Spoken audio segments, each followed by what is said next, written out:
Olá, amigos do nosso canal. Estamos mais uma vez aqui para dar continuidade ao nosso comentário desta obra, Os Arcanos Celestes.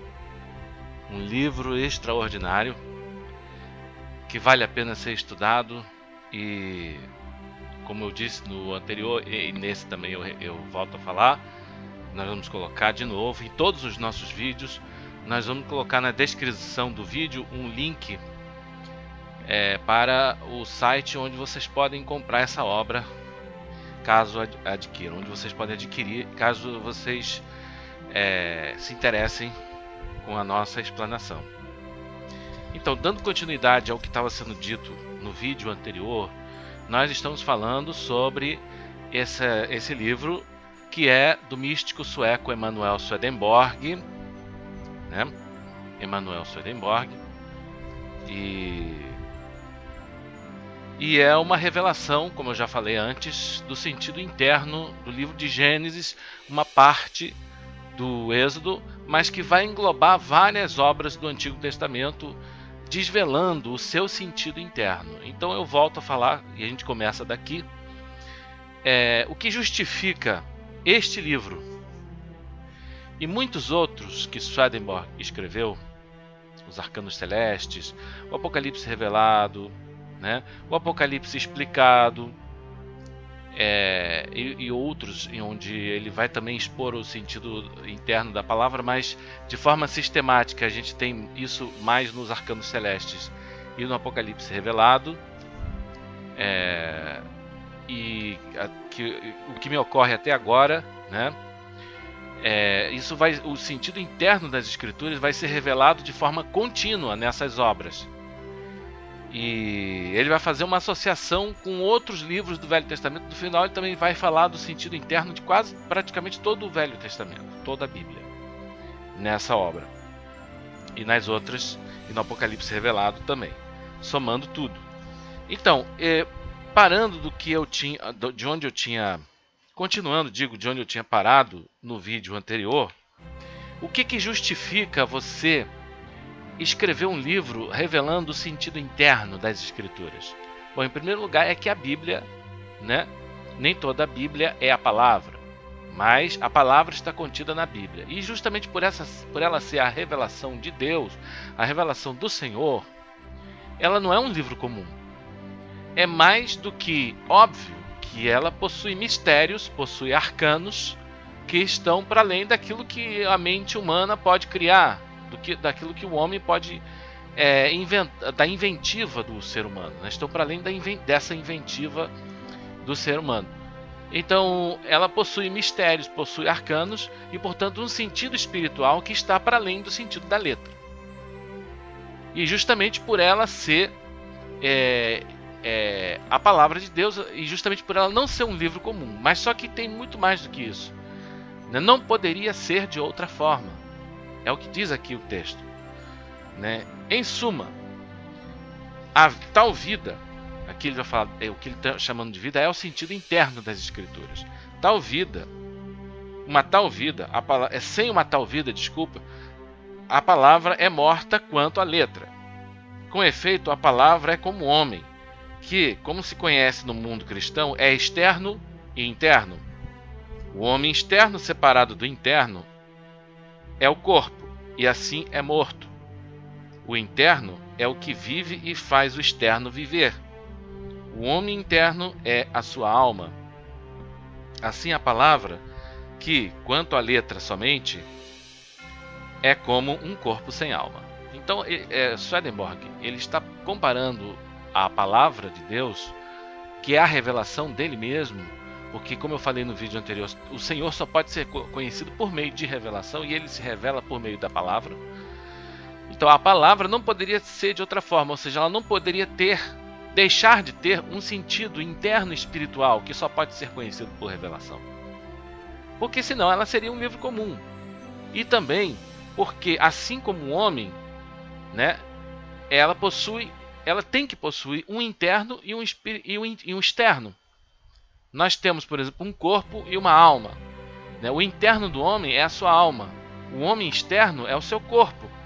Mas o corpo é vivificado pela alma. A vida do corpo está na alma. Ou seja, a alma é a própria vida do homem. Então não pode haver um corpo sem alma, porque não pode haver um corpo sem vida. Sem o seu princípio vital, sem o quociente de vitalidade que o anima. Então, da mesma forma, a palavra, a letra da palavra, sem o sentido interno e espiritual, seria como um corpo sem alma. Então, o sentido interno espiritual é a alma das Sagradas Escrituras, é a alma da palavra. Por isso que, e essa alma é a própria vida do que está sendo revelado ali. Então, o sentido da letra sem essa vida, né, que é a revelação do próprio Senhor, não poderia ser um livro vivo, né? Porque a vida mesma é o Senhor. O Senhor é a vida, né? Foi dito no parágrafo anterior. Por isso, por tudo que anteriormente não se referir ao Senhor não vive. Até mesmo um vocábulo na palavra, se não envolvê-lo ou não se referir a seu modo a ele, não é divino, né? Então aqui ele está dizendo que a palavra não poderia ser de outro modo a não ser um livro repleto de arcanos que tem um sentido interno e espiritual que só pode ser conhecido por meio de revelação. E isso justifica a existência, por exemplo, deste livro, que é a revelação do sentido interno da palavra, do sentido espiritual da palavra, né? Então, e ele ainda diz mais posteriormente que de agora em diante, ou daquele momento em diante, o sentido interno ele só será revelado àqueles que estão no Senhor, né? Pela fé e pela caridade. Então, aqueles que estão na fé e na caridade, que é procedente do Senhor, que realmente receberam nas suas vidas o divino vero e o divino bem, a divina sabedoria e o divino amor, se abriram para essa vida que vem de Deus. Para estes o Senhor revela o sentido interno da palavra, né? Então daí ele está justificando a própria existência deste livro através destas considerações. E mais adiante ele diz o seguinte, do parágrafo seguinte: pelo sentido da letra, só quando a mente a ele se adere, não se pode ver em parte alguma que esse sentido contém tais coisas, como esta palavra, como esta primeira parte do Gênesis.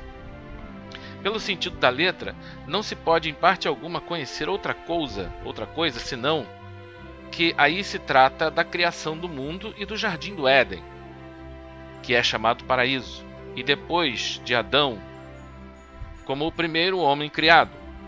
Quem pensa outra coisa? Mas que estas coisas contêm arcanos que ainda não foram revelados, em parte alguma, pode-se ver muito bem pelo que se segue, né? Então, o que ele está falando aqui é o seguinte: se a gente lê as Escrituras, a gente não vai perceber esse sentido interno. Então, quando a gente lê o livro de Gênesis, que é o que ele vai comentar, que na verdade os arcanos celestes eles são um comentário do livro de Gênesis e uma parte do livro de Êxodo, mas que por desdobramento de todo o Velho Testamento, né, praticamente todo, o livro de Gênesis, a gente lê lá: no princípio criou Deus os céus e a terra era sem forma e vazia, e o Espírito de Deus se movia sobre a face das águas. A gente vai entender o quê? Que está falando da criação do universo, da criação da terra, da criação do cosmos. Mas não é disso que o texto está falando. Na letra parece que é isso. O sentido da letra ele tem uma série de aparências que nos fazem crer nisso. Mas ele vai dizer que por revelação, né, não é isso. Que pela revelação nós podemos ver que há algo que está para além desse sentido da letra. Então, por exemplo, diz aqui o texto: o primeiro capítulo de Gênesis trata, no sentido interno, da nova criação do homem, ou de sua regeneração em geral, e da igreja antiquíssima em particular. E na verdade é assim. Não há o menor vocábulo que não represente, signifique e envolva algo espiritual. Então, ali está falando de outra coisa, não está falando da criação do universo, está falando no geral da regeneração do homem. O que é a regeneração? A regeneração é o novo nascimento. O homem está no contexto daquilo que Jesus falou para Nicodemos: importa-vos nascer de novo, que essa é a tônica do Evangelho. Então, quando nós nos tornamos, pelo arrependimento, pela penitência, pelas tentações que nós passamos, nós caminhamos em graus de conjunção com o Senhor, nós superamos as obras mortas e nos tornamos um novo ser pela divina operação do Espírito de Deus, e a nossa vida é renovada e nós somos vivificados pela vida do próprio Deus, desse Espírito de Deus, e nós vemos que existe uma transformação na nossa vida, e isso é gradativo, né? Na caminhada do cristão. É como se o Senhor estivesse nos criando. Esse processo de novo nascimento, de regeneração, de se regenerar, quer dizer, ser gerado de novo espiritualmente, porque ele falou que, até que Nicodemos falou: mas como eu posso voltar para o ventre da minha mãe? Mas Jesus respondeu: você não volta, porque esse nascimento, essa nova geração, essa regeneração, esse novo nascimento, ele é espiritual, mas que tem consequência também, pode ter consequência até no próprio externo do homem, né? Que isso é mencionado também na doutrina em outros momentos, mas isso é muita informação para nós. Então é esse processo que está sendo descrito aqui. E é isso que é ansiado pela nossa alma. Como eu já falei em outros vídeos, chega um momento da nossa caminhada como cristãos que a gente anseia ter uma nova chance. Puxa, quem dera que eu pudesse nascer de novo, voltar no tempo e fazer tudo diferente. E a gente olha para o nosso passado, olha para o tempo perdido, né? A gente olha para tudo que a gente fez, né? Os passos errados que nós demos, e a gente pensa: poxa, quem dera eu pudesse ter uma nova chance. Então essa nova chance o Senhor nos dá, e essa é a tônica do próprio Evangelho, que é a regeneração. Entendeu? Então, pela regeneração, o homem recebe uma nova vida do Senhor, ele nasce de novo, né? Isso é um processo muito extenso, isso é um processo muito complexo de ser descrito num vídeo só. Isso a gente vai fazer isso no decorrer, nessa sequência de vídeos que a gente está fazendo. Eu me proponho a descrever passo a passo. Os 7 dias da criação, na verdade, são os 7 graus e os 7 momentos desse processo todo de criação, de regeneração do homem, da regeneração humana. E nós vamos estar falando disso nos próximos vídeos, então acompanhe a nossa série de vídeos. Então, para fechar aqui esse texto, no último parágrafo aqui, né, no 5º parágrafo dessa parte, está escrito assim: mas nenhum mortal jamais pode saber que a coisa é assim, a não ser pelo Senhor.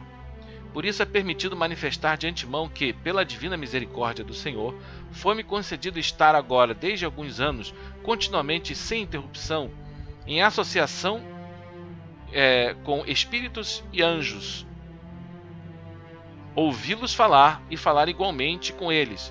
Daí foi dado ouvir e ver coisas surpreendentes que há na outra vida, que nunca vieram ao conhecimento ou à ideia de homem algum. Lá fui instruído sobre espíritos de diversos gêneros, sobre o estado das almas após a morte, sobre o inferno ou o estado lamentável dos infiéis, sobre o céu ou o estado felicíssimo dos fiéis, e principalmente sobre a doutrina da fé, que é reconhecida no céu universal. Pela divina misericórdia do Senhor, muitas coisas sobre estes assuntos serão ditas na sequência. Então, gente, é isso. O trabalho de Swedenborg se divide nessas duas frentes: a revelação do sentido interno das Escrituras e também a revelação de todas as experiências que ele teve no mundo espiritual, que ele estava presente com os anjos e com os espíritos, conheceu o céu, o inferno e o mundo dos espíritos. E a gente vai falar um pouquinho disso também, né? Apesar que o nosso foco vai ser sobre o sentido interno. Ok, gente, até o próximo vídeo, se assim Deus o permitir.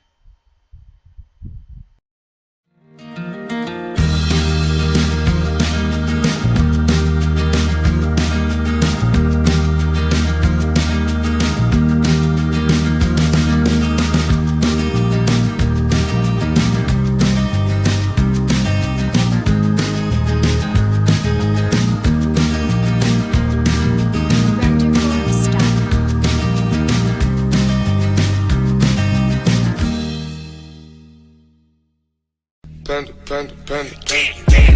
I got broads in Atlanta, just to lean the family. Credit cards in the scammers, hitting the licks in the van. Legacies.